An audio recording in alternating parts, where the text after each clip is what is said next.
1. Good evening. Welcome to the Select Board meeting for June 7th, 2022. We have a hard stop tonight at 6:30 p.m. to allow for Big to transition to town meeting. So let's get started. Announcements and updates. Mel, I believe that you wanted to say something. Yes, thank you, Madam Chair. I just wanted to report to the board and to the community that our new police chief, Ashley Gonzalez, has reported for duty. And we had a nice swearing in ceremony. I see Ashley here. Welcome, Ashley. We had a nice swearing in ceremony on Wednesday of last week. And then Ashley began digging right in. And I just wanted to acknowledge him to you and the community. And I told him he might have 30 seconds, as much as 30 seconds if you'd like to say something, Ashley. Sure. Thank you so much, Mel, and thank you for members of the board. For those who were able to attend and reach out to me afterwards, it has been an incredible warm welcome from members of the community. I've spent the last few days getting to know members of my department, and I had an opportunity to participate in a community event this weekend. It's just been an incredible experience to kind of meet people and welcome me to the community. Incredibly excited to roll up my sleeves and dig in with everybody. We're really excited to get the department moving forward and work with everybody to get where we need to be. Great, thank you. And congratulations again. Thank you so much for joining us. Any comments from select board members? I know a few of us were at the swearing in ceremony. Bernard? You have to unmute. Okay, well, welcome, Chief Gonzalez. I was not at the event, but I did reach out to you afterwards, and I hope you appreciate the fact that we're all looking forward to your term as our police chief. Anyway, I'd like to make an announcement, and it's a little personal. On Sunday, I was the target of an unprovoked written attack by a town meeting member who has a habit of making outlandish and untruthful statements. Typically, I ignore him like you would ignore a middle school child acting out. But because we have a large number of new town meeting members, I decided to post my own statement and use it to alert those new town meeting members to the need to read postings to the listserv with a certain amount of skepticism. I might also add I addressed the Gerald Alston matter that was the basis for the original posting by this town meeting member, and use it to remind people that when people tell you they're going to commit violence, the prudent thing to do is to first believe them and take steps to protect, and then seek to verify the threat. And that was important in the Alston matter, and it's important, for example, in protecting the safety of students in the schools. And if I may, if you'll tolerate this, one of the roles of the school resource officers was, as a person with authority, that students could report information they heard off campus regarding potential violence, whether that was just teenage boys planning to fight after school, which they do, or more serious threats. And reason why I mention this is that I asked Devin to make a copy of my statement available to any person not on the town meeting members association listserv who requested. So thank you. John? Thank you very much. And I wanted to also just recognize that the chief's swearing in was this past week. I felt very privileged to attend, and at the same time was delighted to have the opportunity to just share a few photographs of it with the public.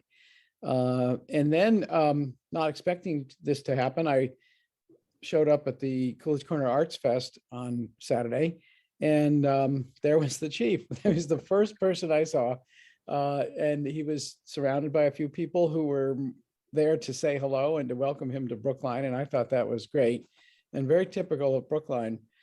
And what I also thought was great and typical of Brookline is that there were a number of other officers there with him. I'm sure they were assigned to be there, but I also had this feeling that they were more than happy to be there as a gesture of welcome and of support on his sort of public debut as the new chief of police in Brookline. And in that regard, if it's not too late to do so, and it's never too late to say thank you, I want to again express thanks to Acting Chief Richie Allen and others as well. The prior acting chief, Mark Morgan, and some of the other command staff. I'm going to mention in particular Jen Pastor, but there are many others I could also mention. I think we're doing this in the Brookline way, which is we put aside any past sort of disappointments that may exist as to individuals and their ambitions and their own career aspirations. And we welcome the person who was chosen, and we do our best to make this a positive step forward for Brookline, and it's already proving to be that. So thank you again, Chief Gonzalez, for the good start that you have gotten in Brookline. Thank you to the community for welcoming him. But also, I think, and then first and foremost, thank you to the personnel of the Brookline Police Department for the way that they have taken this occasion and made it a positive occasion for Brookline. And I'm sure it will continue to be one going forward. I also just wanted to note a couple of things real quick. There's going to be a major event for Brookline tomorrow. Unfortunately, it's right up against what will probably be the 7th night of town meeting. But, and that is the ribbon cutting for the new high school. It's kind of an official welcome to the, not new high school, but the new addition to the high school. And some of us, I'm sure, will be there at 5, and then we'll have to get ready for that 7th night of town meeting, should it be occurring afterward. But this is a great, tomorrow will be a great day for Brookline to take satisfaction in what was achieved with that high school building project. And I want to especially extend congratulations and thanks to the building committee that shepherded that project to completion, but also the people from the school committee and from the Brookline High community that were part of shepherding it from the sort of first glimmer of the need and the ambitious plans that followed, and then the delivery of a building that, from everything I hear, is just 100% meeting people's expectations as to how the building would, in fact, prove to be of great use to the school. And one final thing, which is congratulations to the graduates for their commencement this past weekend. There was fantastic a picture. I don't know if everybody saw it, but the mortar boards being flung into the air I'm pretty sure it was at the Fisher Hill Reservoir Park, which is where they had it. That's a moment that people treasure for the rest of their lives. And this group of graduates especially deserves for what they went through with COVID. So congratulations to them and to their families. Great. Mike?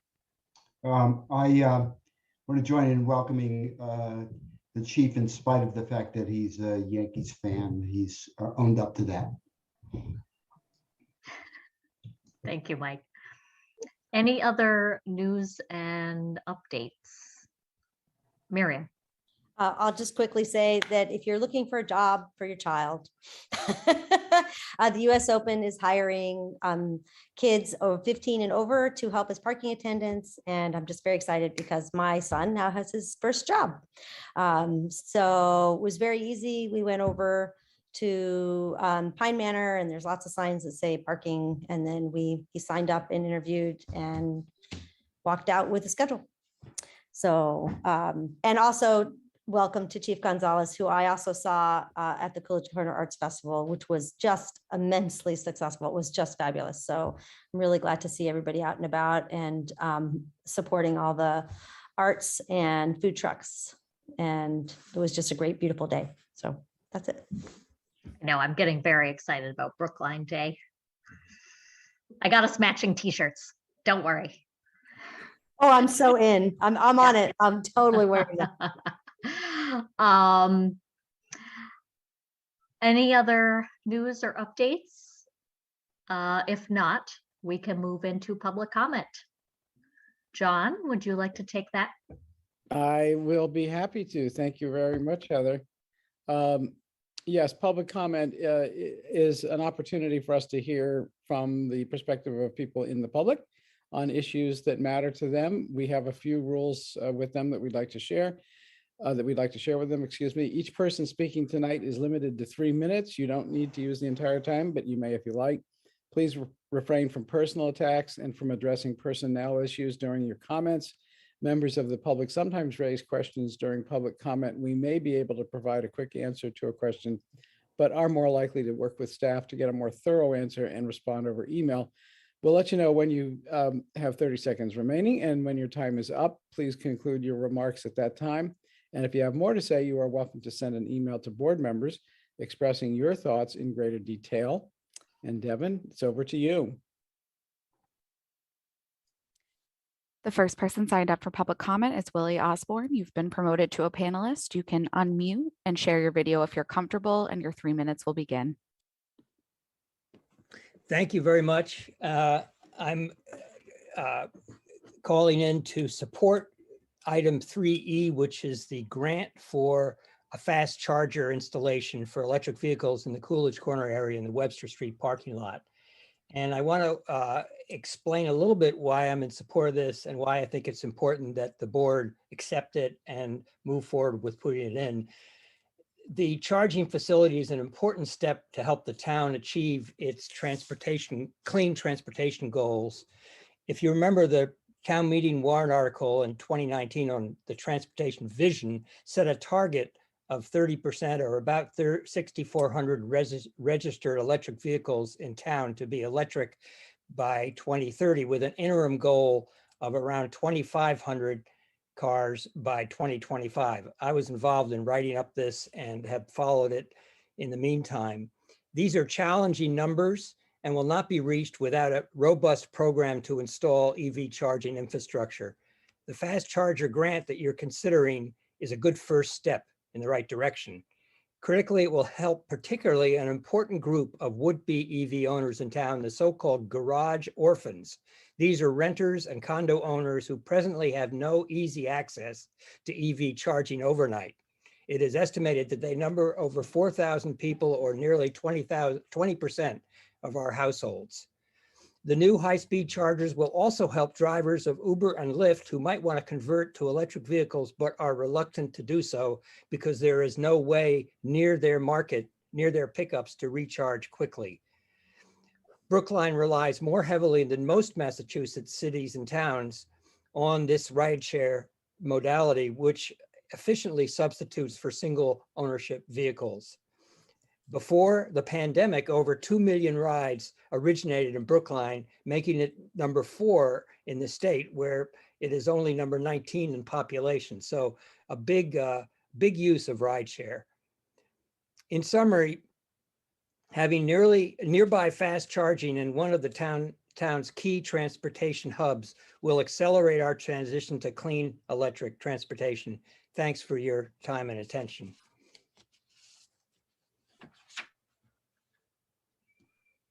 At this time, there are 8 attendees, and no one has used the hand raise or Q&A feature to indicate they'd like to make a comment.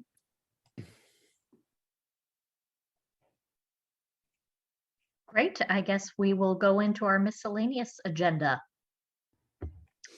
The first thing on our list are meeting minutes from May 27th and also May 31st. Any edits related to those 2 meetings? Bernard? Only to just note that I was not at May 27th, so we should take these minutes separately. Okay, we can do that. I will then move approving the meeting minutes from May 27th, 2022. All those in favor? Bernard? Abstain? John? Aye. Miriam? Aye. Mike? Aye. And the chair votes aye. And then I will move approval of the meeting minutes from May 31st, 2022. All those in favor? Bernard? Aye. John? Aye. Miriam? Aye. Mike? Aye. And the chair votes aye. I will read off the rest of the miscellaneous. Moving to approve the proclamation recognizing Juneteenth in Brookline, accepting a gift in the amount of $102,456.47 to cover departmental permitting and miscellaneous support for the US Open.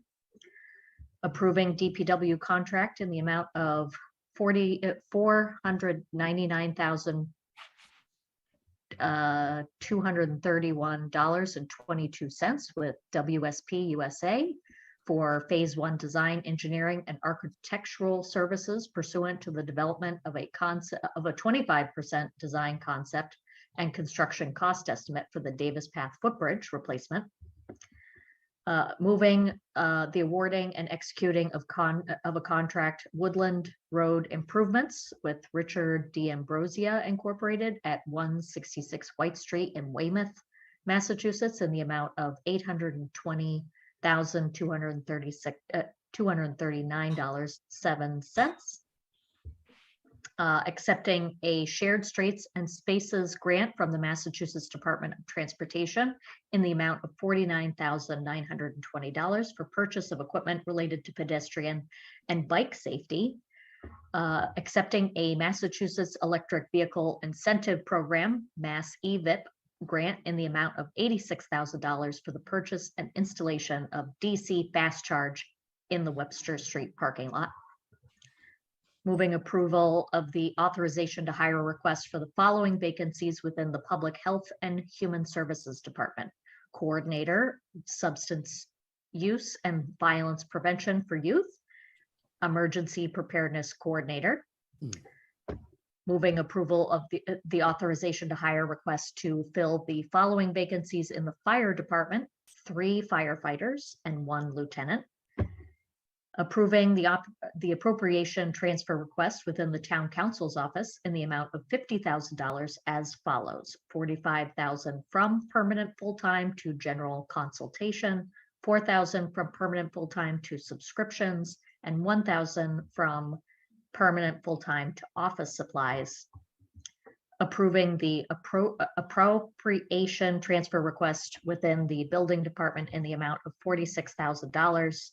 That is $33,500 from permanent full-time to electricity, $8,000 from permanent full-time to natural gas, $4,500 from permanent full-time to water.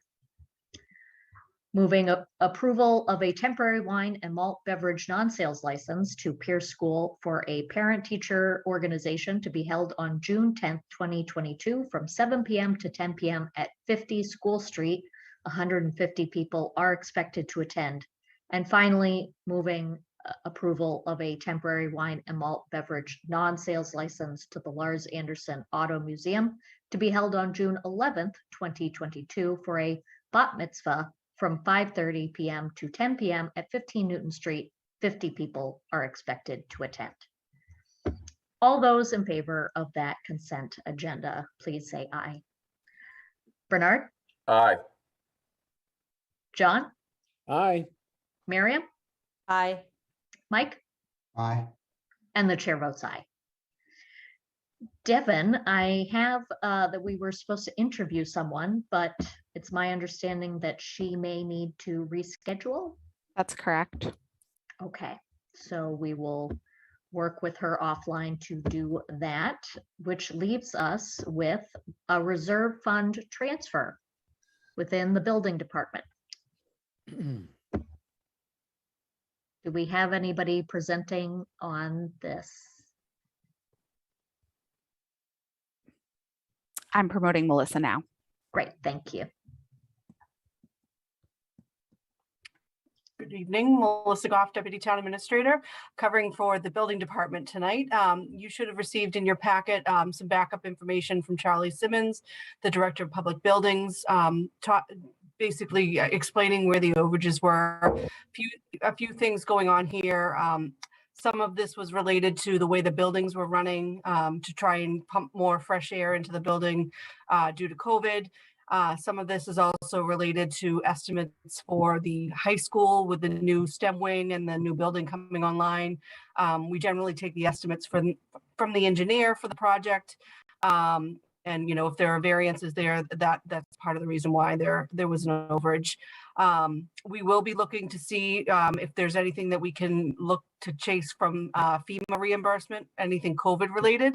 But at this point, we're looking to have the reserve fund cover the overage in utilities, $450,000. Generally, it takes about, there sometimes can be a lag when we're looking for FEMA reimbursement. So there may be a delay in getting some revenue to kind of help offset some of that. Wonderfully succinct, all the information we would need to know. Anyone have any questions?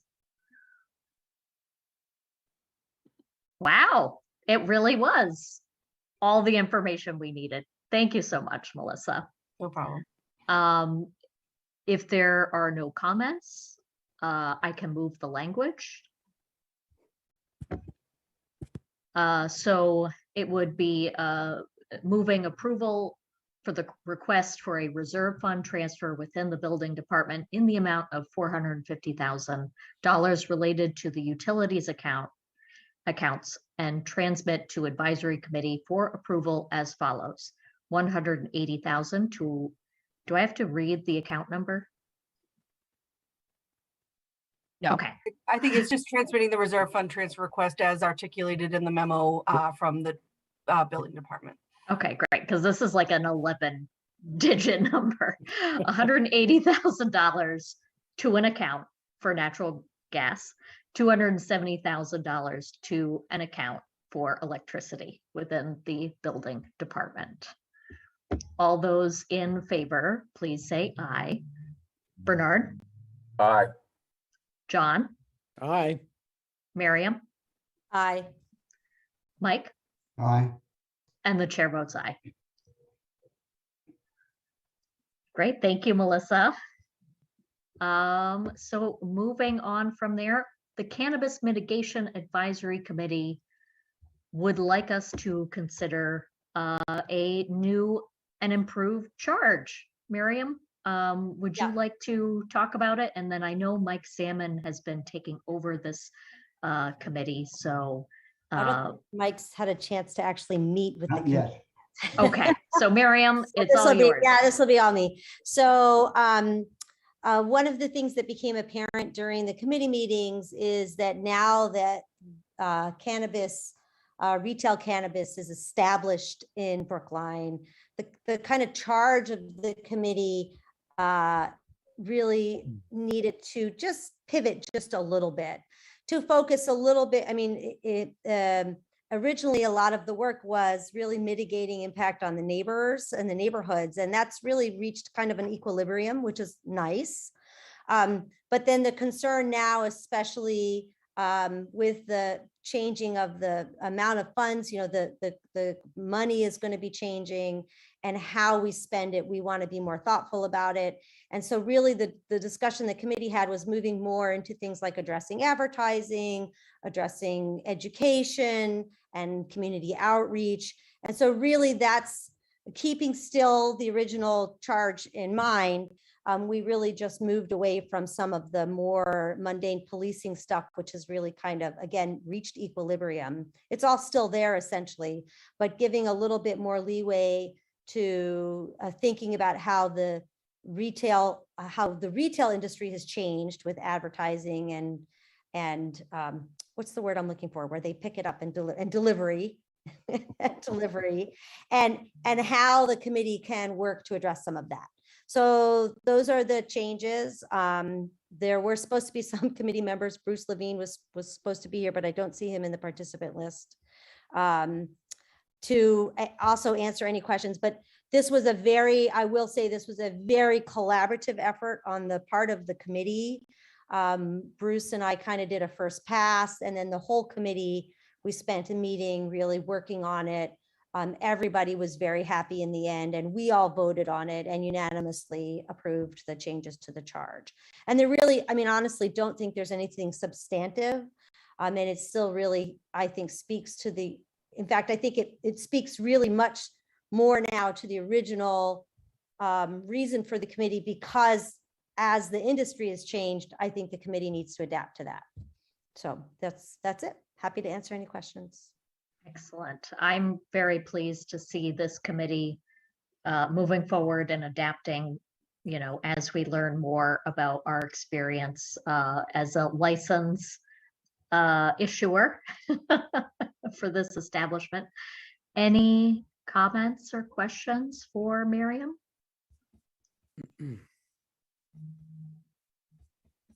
We could vote on the language. Let's do it. Yeah, let's do it. It's good. Okay.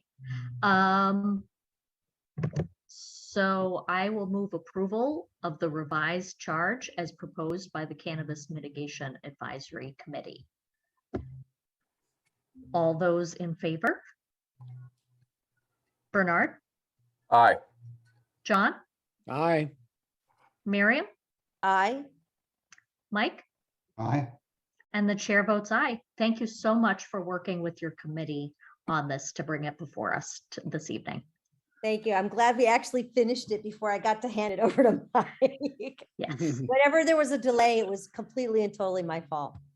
Oh, no worries. We're all volunteers. Okay.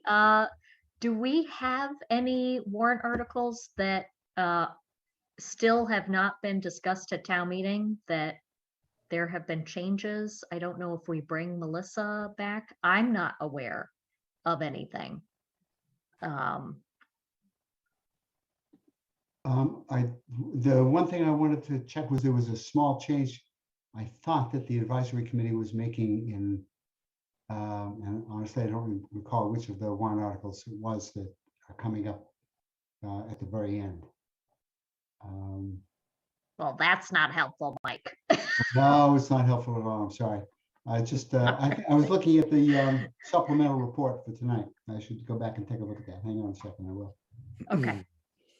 I know we're gonna lose, if we have not already, lose Melissa to oh, and she just reminded me that we are not taking positions on a bunch of the articles that are left. That's right. Good. That's right. Yeah. Sorry, Which, then that satisfies the, you know, I'm pretty sure it was on one of those that we were not taking position on. great. Well, that is our calendar. So, Don't be we so could- apologetic. we could adjourn so that you too can try to eat before another robust discussion. Oh, sorry, one thing. Okay. It's possible if Article 30 comes up tonight, then I'm all set. If it comes up tomorrow, I'm probably gonna miss the first hour of town meeting.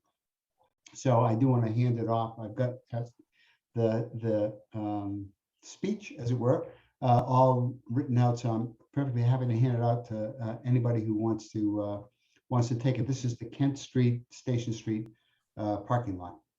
I thought I was doing that one, Mike. I was looking. You are at, now. Right now. I was looking Oh. at the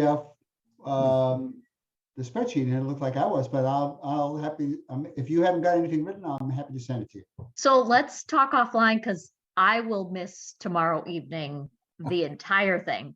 Okay. So I get, you know, it'll depend on which night it gets heard. So we Yeah. should have a backup to the backup. Yeah, we'll know that soon. Yep. Okay, All right, excellent. Okay, see you at town meeting. See you at town meeting. Bye-bye.